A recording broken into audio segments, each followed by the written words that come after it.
안녕하세요. 아티클마켓에서의 아모테입니다. 오늘은 지난해 실제로 발생했던 한 암살 사건에 대해서 이야기해 보도록 하겠습니다. 암살된 사람은 이란의 핵무기 개발을 주도하던 한 핵과학자라고 하는데요. 다름 아닌 이란의 영토 내에서 이동 중인데 소총의 사격을 받고 사망했다고 합니다. 그런데 그를 사격한 소총의 사격수는 현장에 있지 않고 수천 킬로미터 떨어진 곳에 있었다고 하고요. 또한 이러한 암살 작전을 수행하는데 AI 기술이 적용되었다고 하는데요. 자세한 내용 오늘 아티클을 통해서 알아보도록 하겠습니다.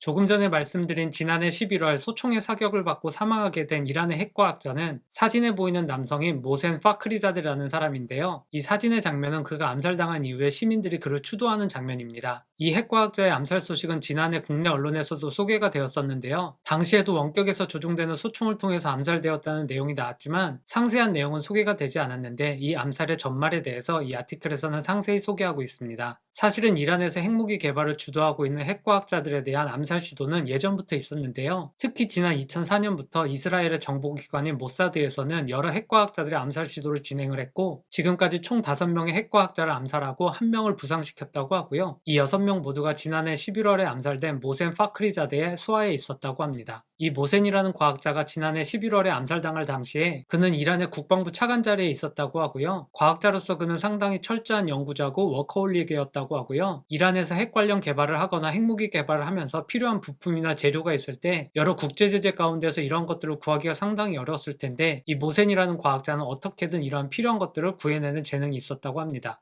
하지만 그가 암살당하기 전까지 그가 무슨 일을 하는지에 대해서는 대중에도 공개가 되어 있지 않고 가족들도 그가 하는 일에 대해서 잘 알지 못했다고 하는데요. 그가 암살을 당한 후 가족들 증언에 따르면 가족들조차도 그가 어떤 일들을 하는지 자세히 알지 못했고 국가적으로 상당히 중요한 일을 하는 건 알고 있었지만 핵무기 개발에 참여하는지는 알지 못했고 뭔가 신약이나 이런 약 개발 같은 거에 참여하고 있는 걸로 예상하고 있었다고 합니다. 아무튼 이렇게 대중에 공개되지 않고 베일에 쌓여 핵무기 개발을 주도했던 이 과학자의 암살이 어떻게 이루어졌는지 그 배경부터 한번 알아보도록 하겠습니다.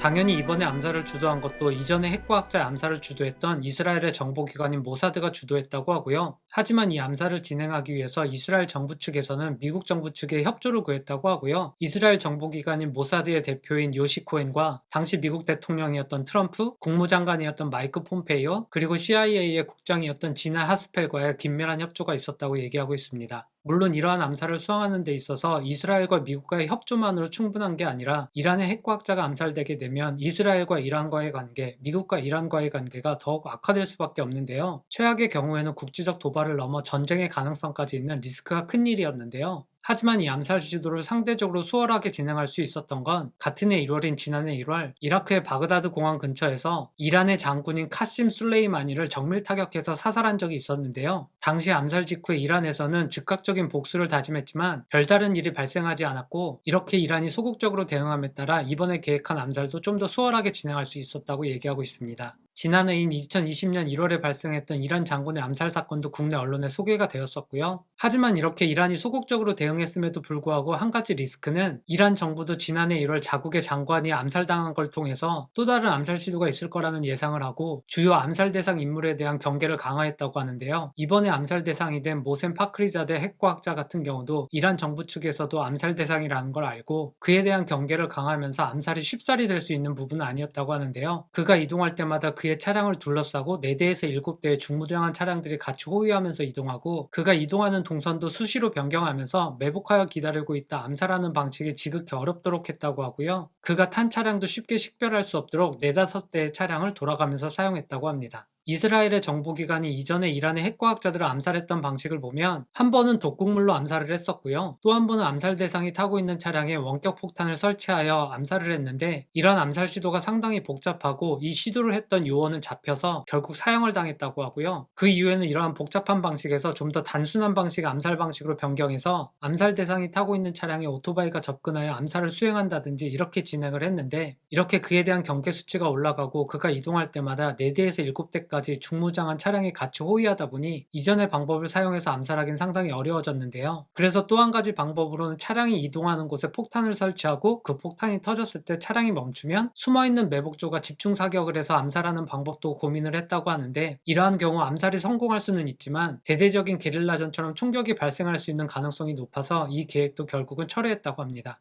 그래서 이러한 여러가지 정황 가운데 암살 계획을 생각하다가 앞에서 말씀드린 원격으로 소총을 조작하여 암살하는 방법을 고민하기 시작했다고 하는데요. 이 암살 준비 과정에 대해서 알아보도록 하겠습니다.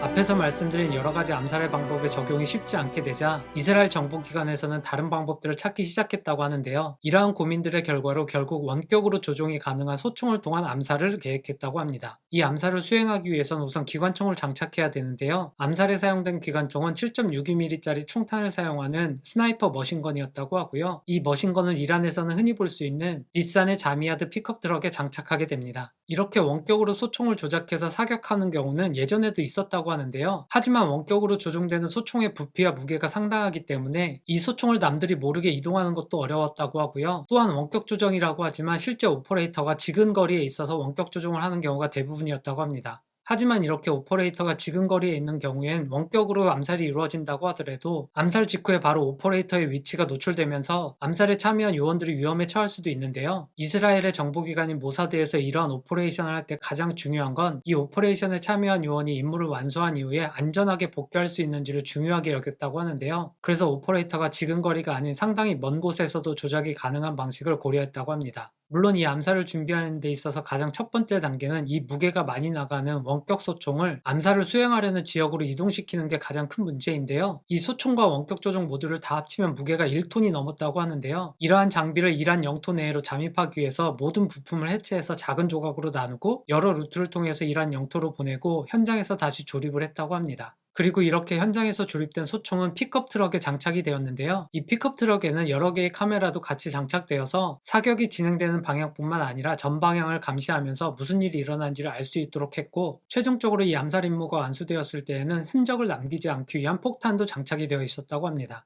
그런데 여기서 또 하나의 문제는 기관총이 픽업 트럭에 장착되어 있는데요. 이 기관총이 사격을 하게 되면 당연히 반동이 일어나고 이 반동에 의해 픽업 트럭이 약간 움직이게 되면서 이어지는 사격의 방향이 이전 방향과는 다른 곳으로 이동하게 되는데요. 이런 부분들을 보정할 수 있는 기술들이 적용되어야 하는 것은 물론이고, 거기에 더 큰 문제는 사격이 원격으로 이루어지면서 암살 현장과 오퍼레이팅이 이루어지는 곳과의 커뮤니케이션 채널상에 불가피하게 딜레이가 일어날 수밖에 없는데요. 암살 현장에서 전달된 영상을 통해서 암살 대상자의 정확한 위치를 파악하고 사격 명령을 내리게 되면 또한 이 사격 명령도 딜레이를 거쳐서 암살 현장에 도착하게 되는데요. 그래서 실제 사격이 이루어지는 시점에는 암살 대상자가 타겟에서 벗어나게 되는데요. 오퍼레이터인 사람의 반응 속도 딜레이를 빼고도 순수한 커뮤니케이션 채널상에서 발생하는 딜레이만도 1.6초에 달한다고 하는데요. 이러한 모든 문제를 보정하기 위해 AI 기술이 적용되었다고 합니다. 즉, 암살 대상이 되는 타겟의 움직임과 사격 명령을 내리는 채널 사이에서 발생하는 딜레이와 사격 이후에 발생하는 반동 충격까지 고려하여 보정하는 기술이라고 보면 될 것 같습니다.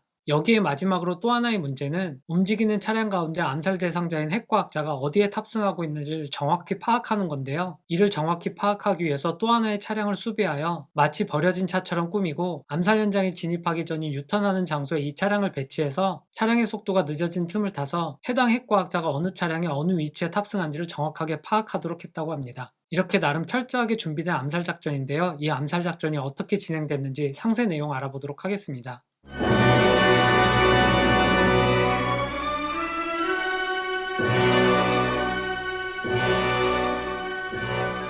이 암살 작전은 지난해 11월에 이루어졌고요. 이 핵과학자가 이란의 로스탐 칼라라는 지역에서 압사드라는 지역으로 이동하는 가운데 수행되었습니다. 이때 차량에는 이 핵과학자의 아내도 같이 탑승을 하고 있었다고 하고요. 당시 이란 정보기관 측에서도 이 핵과학자에 대한 암살 시도에 대한 정보를 입수해서 이 핵과학자에게 이동을 하지 말 것을 권고했다고 하는데, 이 핵과학자는 이러한 권고사항에 대해서 거부하고 다음날 있을 학생들 강의를 위해서 이동을 할 수밖에 없다라고 하면서 이동을 고집했다고 합니다. 암살 이후에 밝혀진 내용에서는 이란 정보기관도 이 암살이 어느 곳에서 이루어질지 장소에 대한 정보도 있었다고 하는데요. 다만 이 암살이 어느 날짜에 이루어지는지에 대해서는 알지 못하고 있었다고 합니다. 이렇게 핵과학자가 제안을 거부하고 이동을 고집하자 이란 정보기관에서는 안전한 차량을 통해서 이동하는 걸 제안을 했는데, 이번에도 이 핵과학자는 자신이 직접 자신의 차량을 타고 이동하겠다라고 얘기했다고 하고요. 그동안 자신에 대한 암살 시도가 계속 이어져 왔고 자신의 동료들에 대한 암살 시도도 성공한 적이 많이 있어서 많이 무덤덤해진 건지 이 핵과학자는 자신의 암살 시도에 대해서 뭐 죽이려면 죽이라고 해 라는 자세를 견지했다고 합니다.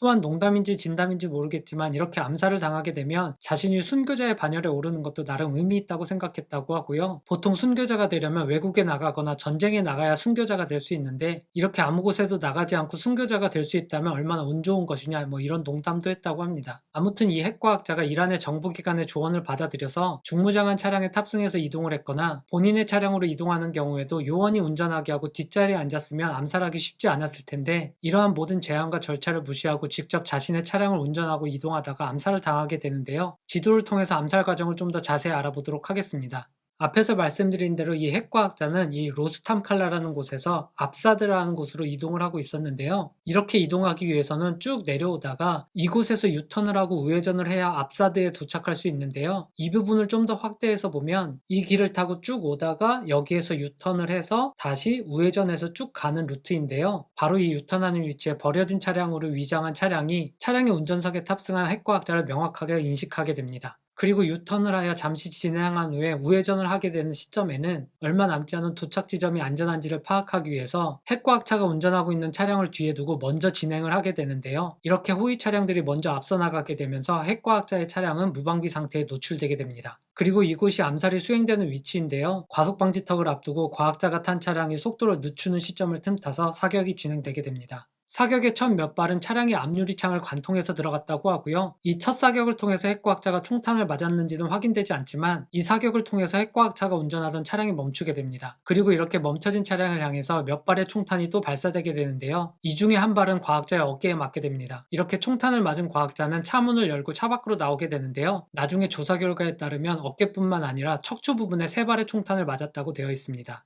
아무튼 이 암살을 위해서 준비했던 모든 것들은 성공으로 돌아갔는데요. 한 가지 실패로 돌아간 점은 암살이 완료된 시점에는 폭탄이 터져서 증거를 남기지 않고 산산이 부서져야 했는데, 폭탄이 터지는 시점에 공중으로 떠올랐다가 바닥에 떨어지면서 당연히 사용할 수 없는 수준으로 부서지긴 했지만 어떠한 방식으로 암살이 수행됐는지는 파악할 수 있도록 거의 대부분의 형체가 남았다고 합니다. 아무튼 이 암살을 통해서 총 15발의 총알이 발사되었다고 하고요. 이 15발에 발사된 총탄 중에서 과학자의 옆자리에 탑승하고 있었던 과학자의 아내에게는 한 발도 맞지 않은 걸 보면 이 AI 기술이 적용된 원격소총의 정확도가 상당히 높다는 걸 알 수 있습니다. 이 원격소총 암살 얘기를 들으면서 가장 먼저 떠오른 건 제가 상당히 좋아하는 미드인 브레이킹 배드의 마지막 시즌 마지막 화에 자동으로 발사되는 소총을 통해서 복수하는 장면이 나오는데요. 상황도 많이 다르고 적용된 기술도 많이 다르지만 해당 장면이 떠오른 김에 해당 장면 잠시 보도록 하겠습니다. Hard-working, good partner. 50-50 partner. Yeah, time to get them both off.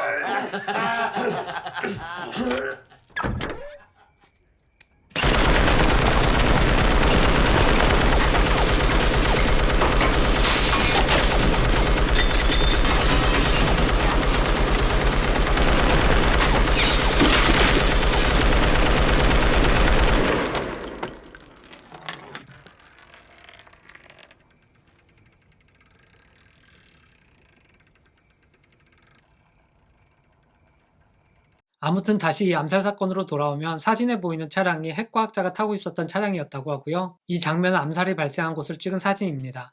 물론 이 암살이 발생한 직후에는 암살이 어떻게 발생했는지에 대해서 혼란스러웠는데요. 그래서 암살 직후에 나온 뉴스에서는 암살 당시에 엄청난 총격이 있었다는 내용도 나오고 현장에 저격수가 있었다는 내용도 나오고 암살이 일어나기 직전에 근처에 있던 차량이 폭파했다는 얘기도 나오고 여러가지 혼란스러운 뉴스가 나왔는데요. 암살에 사용된 차량과 원격소총이 형체를 알아볼 수 있는 형태로 남게 되면서 이 암살이 어떻게 이루어지게 되었는지 곧 밝혀지게 됩니다. 물론 이 암살 방식에 대해서 이란 정부 측에서 조사를 통해서 밝혀낸 직후에 이 암살이 원격으로 조종되는 킬러 로봇에 의해서 수행됐다라고 발표를 했지만 당시에는 이런 발표에 대해서 이란 국민들도 믿지 않았다고 하고요. 당시만 하더라도 어처구니 없는 조사 결과처럼 보여서 야 그럴 바엔 차라리 테슬라 기술이 장착된 닛산 트럭이 자동으로 주행해서 그곳에 와서 자동으로 주차하고 있다가 자동으로 소총을 발사해서 암살했다고 그러지 그러냐 이렇게 비웃음거리를 샀다고 하는데요. 얼마 후에는 이게 암살 사건의 진상이라는 것이 밝혀지게 됩니다. 그리고 핵과학자는 자신의 농담처럼 이렇게 암살을 당하게 되면서 순교자로 추앙받게 되고, 이 사진 속에 보이는 것처럼 그의 무덤 앞에 와서 그를 추앙하는 사람도 많이 있다고 합니다.